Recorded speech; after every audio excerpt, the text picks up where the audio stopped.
मेरी 15 साल की बेटी थी कि अचानक उसको चक्कर आया और वो गिर गई।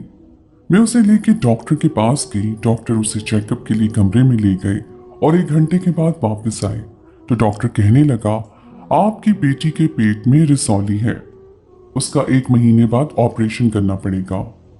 1 महीने के बाद डॉक्टर के पास गई तो डॉक्टर कहने लगा, आपकी बेटी उम्मीद से है, रसोली नहीं है। ये सुनकर कदमों तले से जान निकल गई और बेटी को लेकर दूसरे क्लिनिक गई। वहां से अल्ट्रासाउंड करवाया तो मेरी बेटी 1 महीने पहले ही हामला हुई थी, क्योंकि उस डॉक्टर ने मेरी बेटी के साथ। मेरा नाम मलाला है। मेरी शादी को 17 साल हो गए थे। मेरी एक ही बेटी थी जिसकी उम्र 15 साल थी और उसका नाम मीना था। मेरी बेटी बहुत ही प्यारी थी। सब कहते थे कि बिल्कुल मुझ पर गई है और मैं उसका बहुत ज्यादा ख्याल भी रखती थी। स्कूल में पढ़ रही थी। आजकल उसके स्कूल में पेपर हो रहे थे। एक दिन उसे स्कूल भेजा तो उसकी टीचर का फोन आया कि आपकी बच्ची को चक्कर आए हैं। स्कूल वाले भी बड़े अजीब थे। चक्कर आ गए थे तो खुद हॉस्पिटल ले जाते। माँ बाप को बुलाया कि आकर ले जाएं। मुझे अपनी बेटी से बहुत ज्यादा प्यार था कि जब वो इस दुनिया में आई उसके बाद मुझे डॉक्टर ने कह दिया था कि आप कभी माँ नहीं बन सकती। इसलिए मैं उसका जरूरत से ज्यादा ख्याल रखती थी। मैं जल्दी से स्कूल भागी और उसे फौरन डॉक्टर के पास ले गई। स्कूल के करीब ही मुझे एक डॉक्टर का क्लिनिक नजर आया जहां पर मैं उसको लेकर गई। डॉक्टर ने उसको थोड़ा बहुत चेकअप किया और कहा कि लगता है कि इसके पेट में कोई मसला है।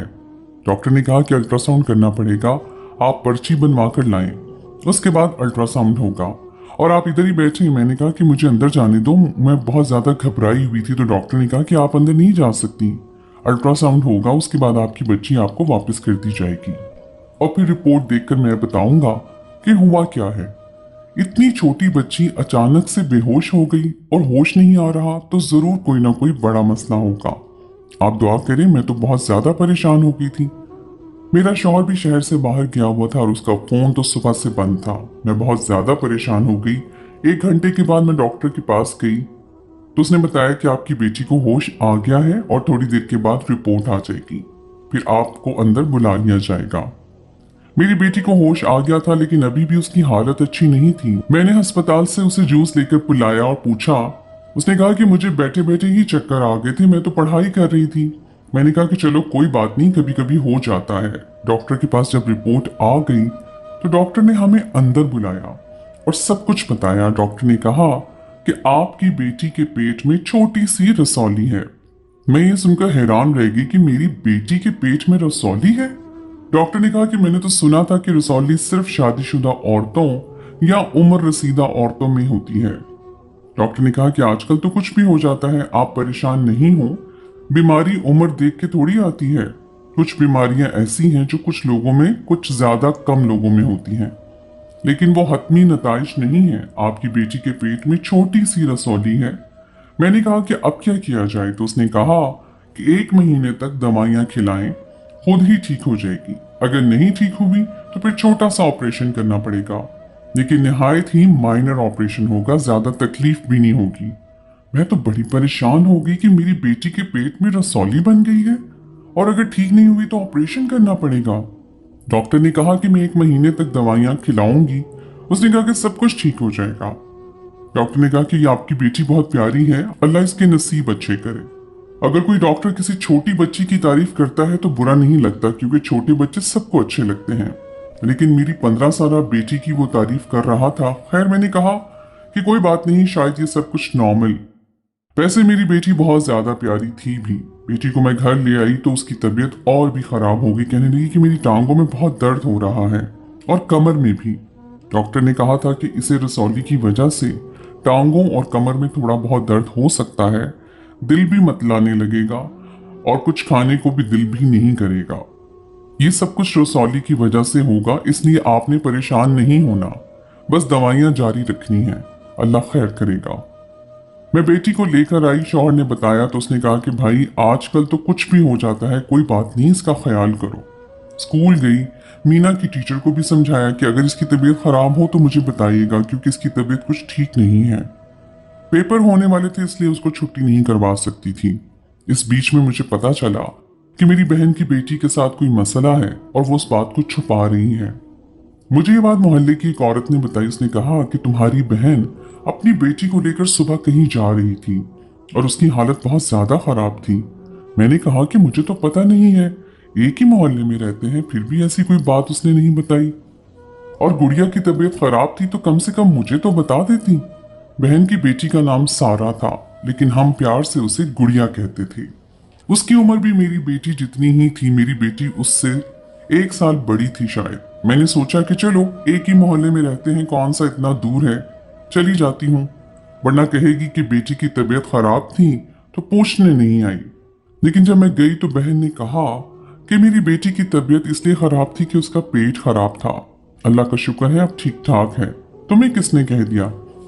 मैंने कहा कि मुझे तो 17 नंबर वाली हमीदा ने बताया कि सुबह सुबह तुम उसे लेकर जा रही थी और वो बहुत बीमार लग रही थी। तो बहन ऐसा कुछ भी नहीं है, उसने किसी और को देखा होगा। मैं भी हैरान रह गई कि हमीदा से गलती तो नहीं हो सकती थी, वो मेरी बहन की भी अच्छी दोस्त थी और मेरी भी। मैंने कहा अच्छा गुड़िया को बुलाओ, मैं उससे मिल लेती हूँ, फिर चलते हैं। घर जाके खाना भी बनाना है। तो मेरी बहन ने कहा कि वो तो स्कूल गई हुई है।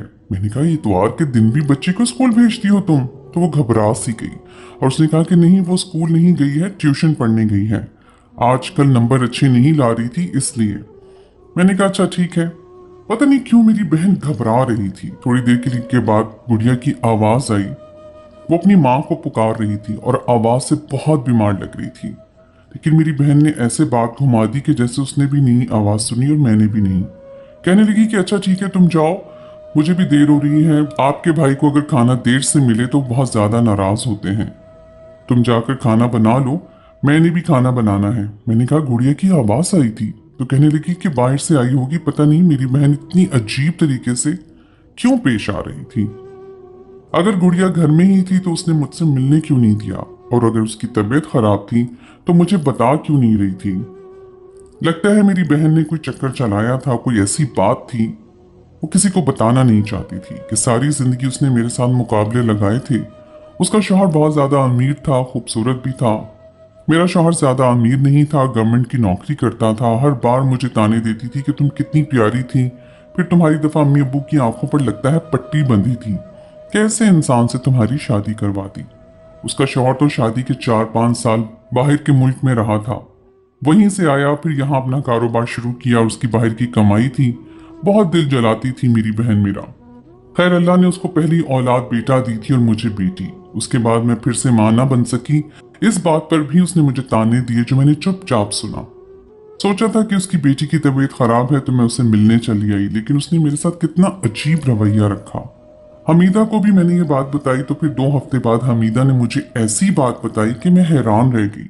उसने कहा कि उसकी बेटी बीमार नहीं है, उसने कहीं चक्कर चलाया था और औलाद होने वाली थी। मोहल्ले की डॉक्टर से सुबह सुबह उसका ऑपरेशन करवा कर आ रही थी। मैंने तो कानों को हाथ लगा लिया कि छोटे छोटे बच्चों के इस किस्म के हालात। 14 साल की उम्र होती ही क्या है। जब मेरी शादी हुई तो मेरी उम्र भी कम थी, लेकिन हमें तो इन चीजों का पता ही नहीं था। और यहाँ पर 14 साल की बच्ची ने ना सिर्फ किसी से चक्कर चलाया बल्कि बच्चा भी पैदा किया।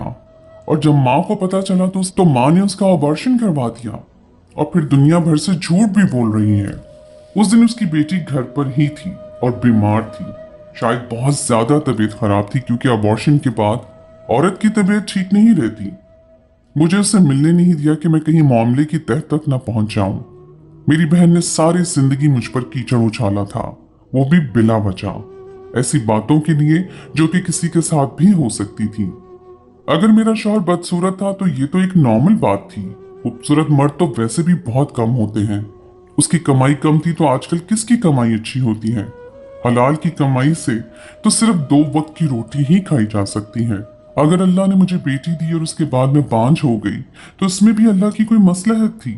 लेकिन उसने मेरे हर मामले में टांग अड़ाई, फिर मेरी मुसीबतों पर मुझे ताने दिए। मैं कैसे मामला छोड़ सकती थी? मैं भी पहुंच गई उसके घर आज सारे हिसाब बराबर करने के लिए। पर जाकर उसे पूछा कि क्या हुआ है गुड़िया को, तो वो फिर से झूठ बोलने लगी कि ऐसा कुछ नहीं है। मैंने कहा कि मुझे सब पता चल गया है, तुम क्लिनिक वाली के पास गई थी और ये सब कुछ करवा कर आई हो। तो कहने लगी कि नहीं नहीं, वो तो उसने गर्म चीजें खा ली थी बहुत ज्यादा, अंडे बहुत शौक से खाती है, 4-4 खा जाती है, इसीलिए उसकी तबीयत खराब हुई थी। मैंने कहा कि शर्म करो, अभी भी इस मामले पर तुम पर्दा डाल रही हो? अपने शौहर को बताया है या नहीं? मेरी बहन की आंखों में डर उभरा। मुझे उसे आज जलील करके बहुत अच्छा लग रहा था। उसने हमेशा मुझे जलील किया था। लगता है उसने अपने शौहर को यह बात नहीं बताई थी। मैंने कहा कि बता दो तो अच्छा है, वरना अकेले सब कुछ कैसे संभालोगी? एक दफा तो तुमने इस बात को छुपा लिया है। बेशक जमाने वाले को पता ना चले, लेकिन जब लड़की की शादी होती है तो शौहर को पता जरूर चल जाता है। आजकल कोई बच्चा नहीं होता। अपनी बेटी को ही देख लो, 14 साल की उम्र में उसने क्या कुछ कर लिया। तो कल को किसी 20 साल के लड़के से भी उसकी शादी करवाओगी ना, तो उसको भी पता चल जाएगा कि ये पहले क्या करके आई है। आज मेरी बहन की जबान बंद हो गई थी। उसका सारा गुरूर मट्टी में ही मिल गया था। मैंने यही कहा कि घर की बच्ची है, मैं तो बदनामी नहीं फैलाऊंगी इसकी। बस अब इसकी शादी कर दो जल्दी जल्दी, और जहां भी शादी करो उनको ये बात पहले बता देना, नहीं तो इसकी जिंदगी बर्बाद हो जाएगी। मेरी बहन एक लफ्ज ना बोली और मैं वहां से उठकर आ गई। आज मुझे बहुत अच्छा लग रहा था। मुझे ये सब कुछ जो हुआ था उसके साथ बहुत गुरूर था उसको। आज बहुत अच्छा लग रहा था मुझे कि ये सब कुछ हुआ है, उसके साथ बहुत गुरूर था। उसे अपने ऊपर गुरूर का सर हमेशा नीचे ही होता है। मैंने अपनी बेटी को दवाइयां शुरू करवाई हुई थी। उसकी तबीयत भी थोड़ी बहुत खराब रहती थी। कभी कहती थी पेट में दर्द हो रहा है, कभी उसे उल्टी आ जाती थी, कभी कुछ खाने का दिल नहीं करता था, कभी अचानक से कहती थी भूख लगी है। डॉक्टरों को कहा एक दफा फोन करके तबीयत खराब हो रही है, तो उसने कहा कि मैंने आपको पहले भी बताया था कि ये सब कुछ नॉर्मल है। उसके बाद 1 महीना पूरा होने वाला था। मैंने कहा कि डॉक्टर के पास ले जाती हूँ, ऑपरेशन ही ना करना पड़ जाए। अपने शौहर को भी बताया था। उसने कहा कि जाके चेकअप करवा लो, अल्लाह खैर करेगा। हो सकता है रसौली खत्म हो गई हो। कम उम्र बच्चियों में बीमारियां जल्दी खत्म हो जाती हैं। अगर नहीं हुई तो करवा लेंगे ऑपरेशन, और क्या कर सकते हैं। और फिर कुछ रास्ता भी तो नहीं है। रसौली बढ़ गई तो फिर ऑपरेशन भी मेजर हो जाएगा। अभी तो माइनर हुआ, 1 से 2 टांके लगेंगे। 3 दिन शायद हॉस्पिटल में रखें और 1-2 महीने के रेस्ट के बाद बिल्कुल ठीक हो जाएगी अपनी बेटी। परेशान होने की जरूरत नहीं है। शौहर ने तसल्ली दे के डॉक्टर के पास भेज दिया। डॉक्टर ने कहा कि फिर से टेस्ट और अल्ट्रासाउंड करना होगा। इधर ही बैठिए। टेस्ट करवाया, फिर अल्ट्रासाउंड करवाया, सब कुछ करवाया। 2-3 घंटे वहीं पर लग गए। उसके बाद रिपोर्ट आई तो डॉक्टर ने रिपोर्ट देखी और हैरान रह गया। डॉक्टर ने कहा कि आपको एक बात बतानी है, गौर से मेरी बात सुने। आपकी बेटी के पेट में कोई रसौली नहीं है, बल्कि ये उम्मीद से है। मैं ये सुनकर हैरान रह गई। मेरे कदमों तले से जमीन निकल गई कि ये सब कुछ कैसे हो सकता है।